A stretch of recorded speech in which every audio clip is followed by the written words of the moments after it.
welcome to the Astro Forecast for the week of July 31st to August 6th.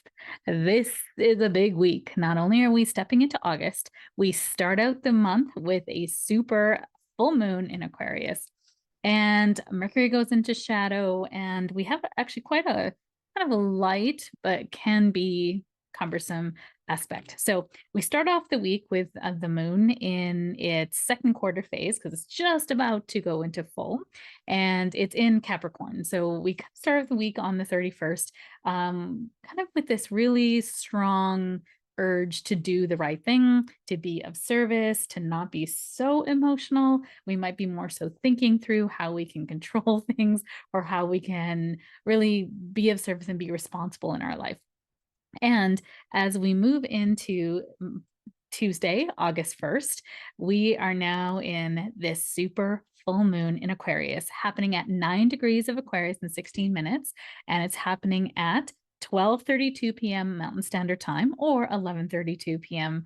11:32 a.m. Pacific Standard Time or 2:32 p.m. Eastern Standard Time.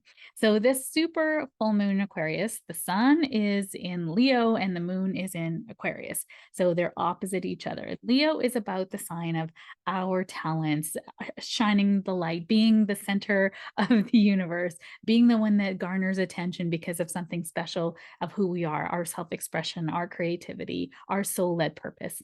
And then Aquarius is using that now wonderful gift to help humanity, to elevate the world, to take things to the next level, if you will. It's really about community, groups and associations, long-term goals and aspirations.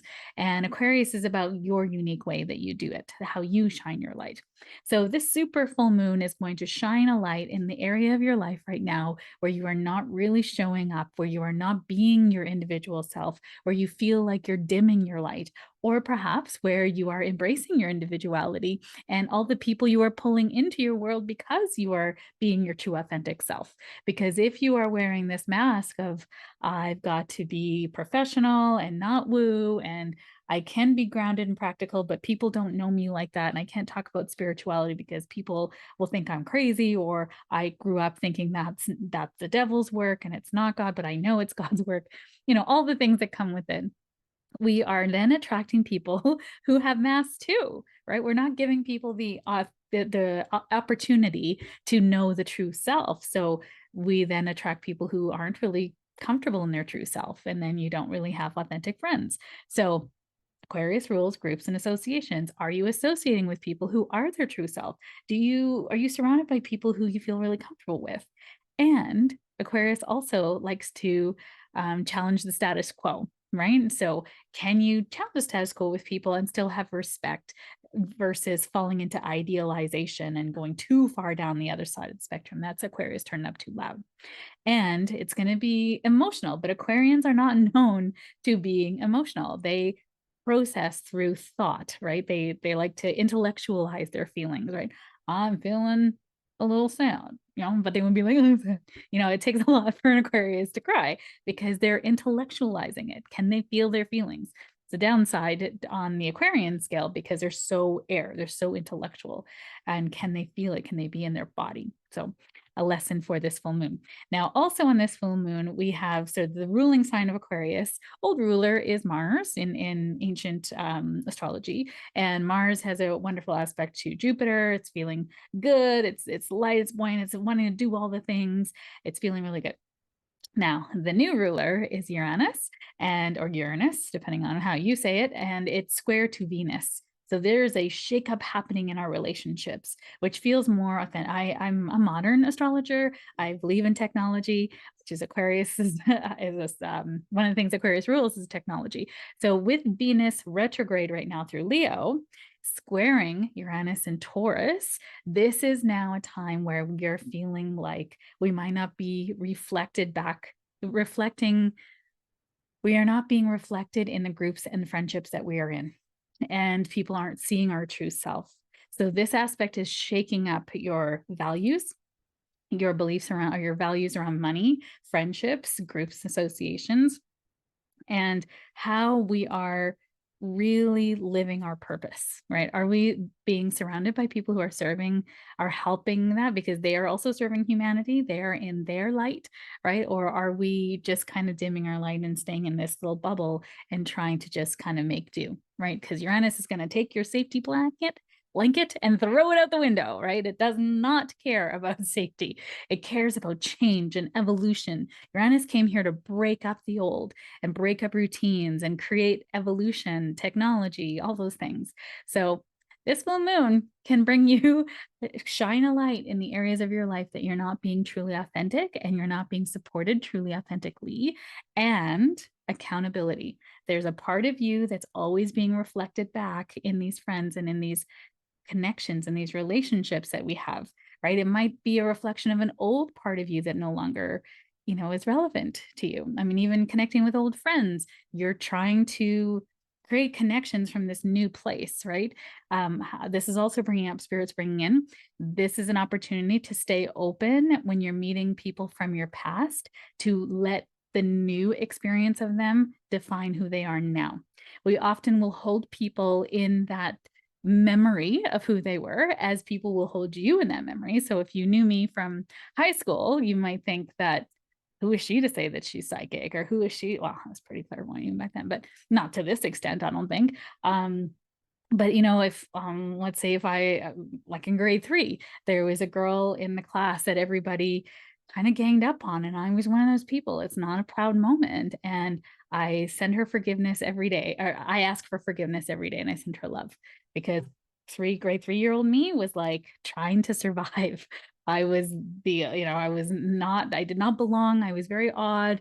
My parents, my mom still cut my hair and sewed my clothes. Like, I was literally just trying to survive. So if everybody hated somebody, I was in on that too. I wasn't strong enough at that age to kind of go with, this is wrong and she belongs, and the person I am now. So sending love to my grade 3-year-old self for having the need or feeling the need to do that, and sending love to that little girl wherever she might be in the world, if she's still alive, and knowing that that's okay. And when I meet those people again, or if I were to ever run into her in the world, I would hope that she would give me the benefit to renegotiate that contract. So can you do that in your life? I feel like somebody needs to hear that.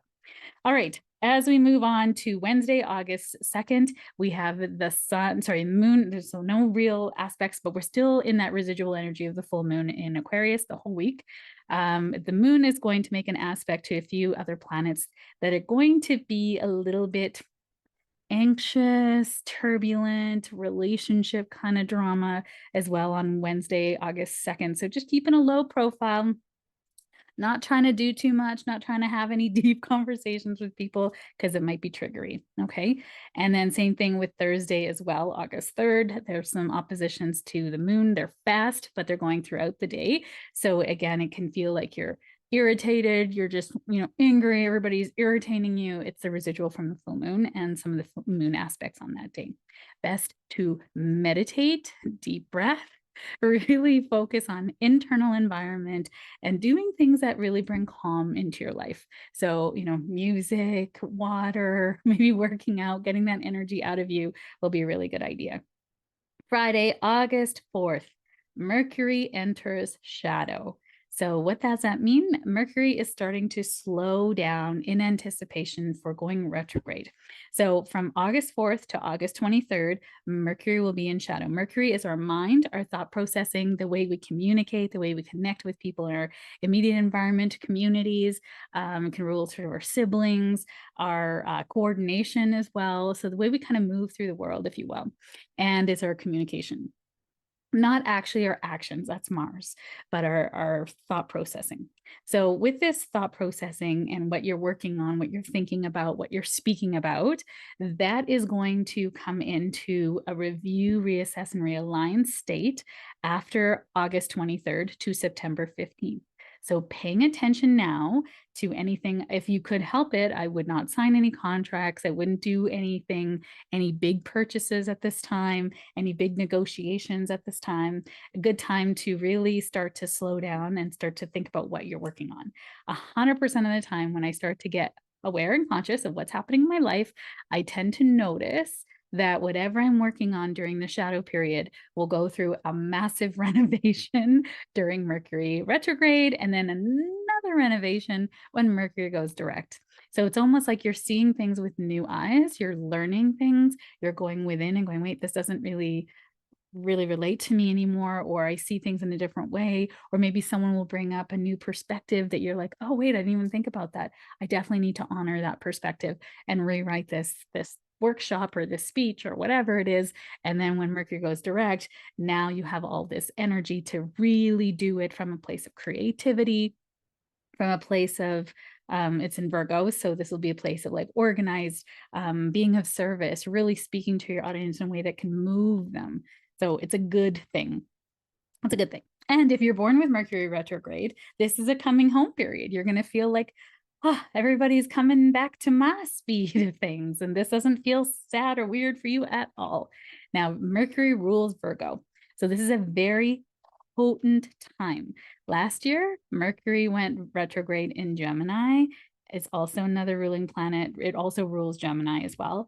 And that was rough.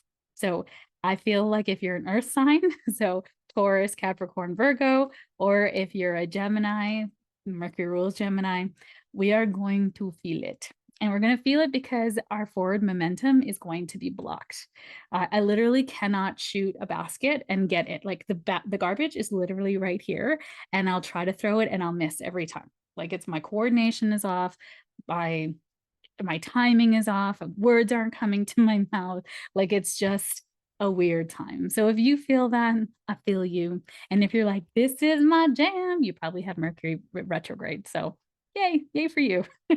So just notice what you're, pay attention to your thoughts, what you're working on, and really kind of see how things start to shift, and using these time frames for conscious awareness. And the time frames again, August 4th to August 23rd. And then it's retrograde from August 23rd to September 15th. And then it'll be post shadow from September 15th to September 30th. So won't truly be out of the retrograde until the end of September. But if you need to sign papers, if you got to get going on some contracts, or you're in a negotiation, probably after like the 17th, 18th of September would be a good time to pick that up and see if you can sort of delay it a bit, because things can come to awareness that you might not have thought about before. Another thing Mercury rules is travel. So if you are traveling during the time of August 4th to September 30th, print out your itinerary, pick your passport and make sure you know where it is. Pack an extra book so you can read when your flight is delayed. And if possible, don't pack carry-on, or don't pack luggage, or the word I'm looking for is checked. Don't pack checked luggage. If you can, have carry-on luggage, and don't let them gate check it. Have it with you at all times, because luggage can get really lost. So, and it's Virgo, so I would say we're going to see another snafu with travel at that time too. All right, let's see if that's true. You know what? It's a prediction. Now, and then the last day where there's stuff happening is Sunday, August 6th, that we have the sun square to Jupiter. This is not a bad aspect. So squares can be challenges, difficult to integrate, challenges, crisis. And the sun is our identity, the way we shine our light. And Jupiter is optimism, expansion, and good luck. And so when these two planets square, this can bring real confidence, real optimism. You're feeling good. Things are great in your life. You have all this extra confidence to do things. And it can make you overzealous. It can make you overconfident, and it can make you prone to gambling as well. So don't take risks, really don't. It's a time where it's wonderful for working out, for optimism, getting a lot of work done, but don't overwork it, right? You can take on a lot during this time because you feel so great, right? I'll do it all. Yes, I will do that. Yes, I will do that. And then you overcommit and you're like, I got to do all these things, right? You pay the price later. So just being aware of that this confidence and optimism, great. Just don't overdo it. And also, the people pleaser, the overachiever, all that kind of stuff can come out during this time. Now, this is a Sunday, but it's going to be in effect from Friday, Saturday, Sunday, Monday, Tuesday, Wednesday of next week. So just even noticing if your calendar starts to fill up because you're like, yes, I'll take that. Yes, I'll take that. Yes, I'll take that. You might want to just build in some breathing space and going, wait, Chital said not to take on too many things at this time and just schedule it out.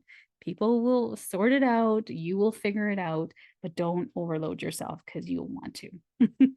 So this is good, right? This is a good week. There's lots of wonderful energy here for you. And it's everything's happening for your highest and best, right? I hope you take that from my forecast because it's all good. It's all happening so you can take the next step, the next step, the next step.